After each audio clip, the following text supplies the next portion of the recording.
जय माता दी। माता रानी सबका कल्याण करे, सबकी झोली खुशियों से भरे। सर्व मंगल मांगले शिवे सर्वार्थ साधिके, शरणे त्र्यंबिके गौरी नारायणी नमस्तुते।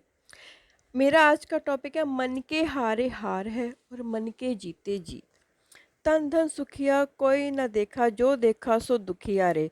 चंद्र दुखी है, सूर्य दुखी है, भरमत निस्तिन जायो रे। ब्रह्मा और प्रजापति दुखियो, ये जग सिर जायो रे। हाटो दुखिया बाटो दुखिया, क्या गिरत है बैरागी रे। शुक्राचार्य जन्म के दुखिया, माया गर्व न त्यागी रे। दूत दुखी अवधूत दुखी है, रंक दुखी धन रीता रे। कहे कबीरा वही नर सुखिया, जो मन जीता रे। हमारा मन ही हमारी ताकत है। आदि शंकराचार्य जी का कहना है, मन की जीत मनुष्य की सबसे बड़ी जीत है। जिसने अपने मन को जीत लिया है, उसने सारे जगत पर विजय प्राप्त कर ली है। हमारा मन ही हमारे जीवन का सबसे महत्वपूर्ण बिंदु है।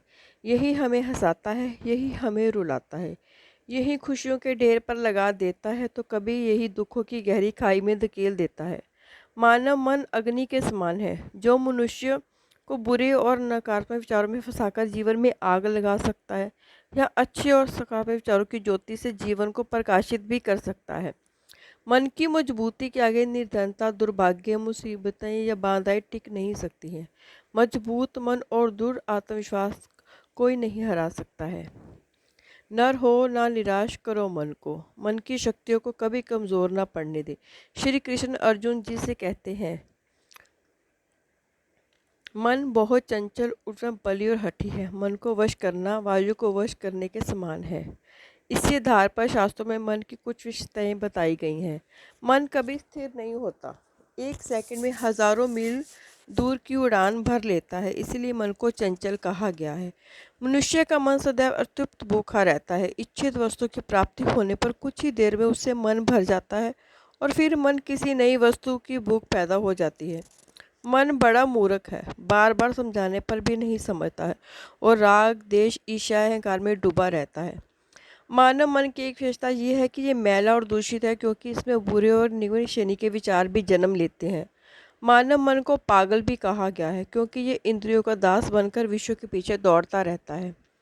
मन के इन्हीं दुर्गुणों के कारण मनुष्य का शत्रु कहा गया है। मन को मनमानी न करने की सीख देते हुए कहा गया है, मन के मते न चलिए, ये सद्गुरु की सीख। संसार के सभी प्राणी सुख की खोज में लगे रहते हैं, किंतु स्थायी दुख सुख किसी को भी प्राप्त नहीं होता है। किसी विद्वान ने कहा है, मनुष्य का मन सदा दुख और बेचैनी की अवस्था में इधर उधर झूमता रहता है। मन को वश में करने के लिए साधना। मन को वश में करने के लिए श्री कृष्ण जी अर्जुन से कहते हैं, साधक को चाहिए कि मन जहाँ जहाँ जाए, जिस जिस कारण से जाए, जैसे जैसे जाए, जब जब जाए, उसको वहाँ वहाँ से उस कारण से वैसे और तप तप हटाकर परमात्मा में लगाना चाहिए। कितने ही साधु सन्यासी अपने मन को वश में करने के लिए हठ योग का सहारा लेते हैं।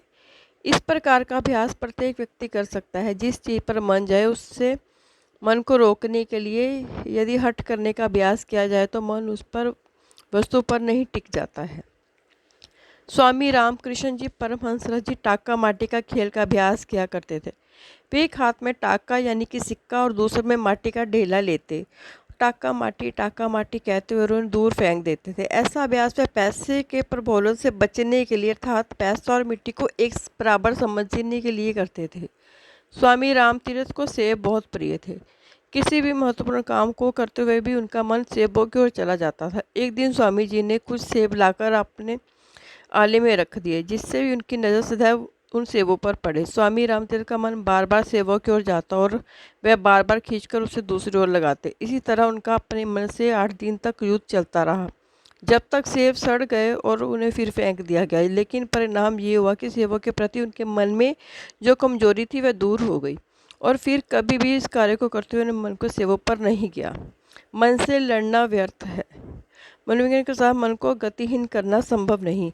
जैसे साइकिल पर चढ़ा व्यक्ति साइकिल को रोककर एक जगह नहीं रह सकता, उसे चलाना ही पड़ता है। हाँ, ये संभव है कि साइकिल को एक और ना ले जाकर दूसरी ओर ले जाया जाए। उसी तरह मन को भी वश करने के लिए उसकी दिशा को मोड़ देना चाहिए।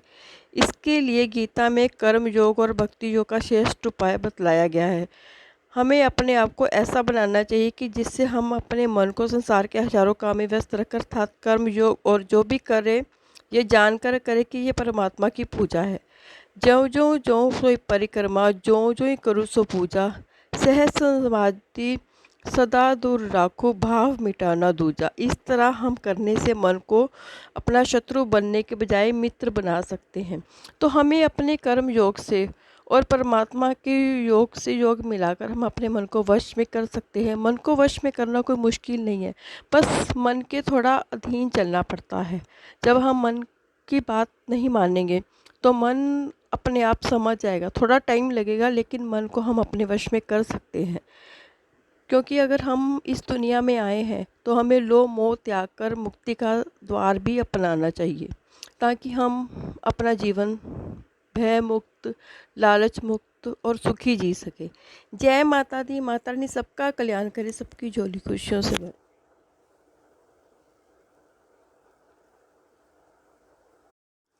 जय माता दी। माता रानी सबका कल्याण करे, सबकी झोली खुशियों से भरे। सर्व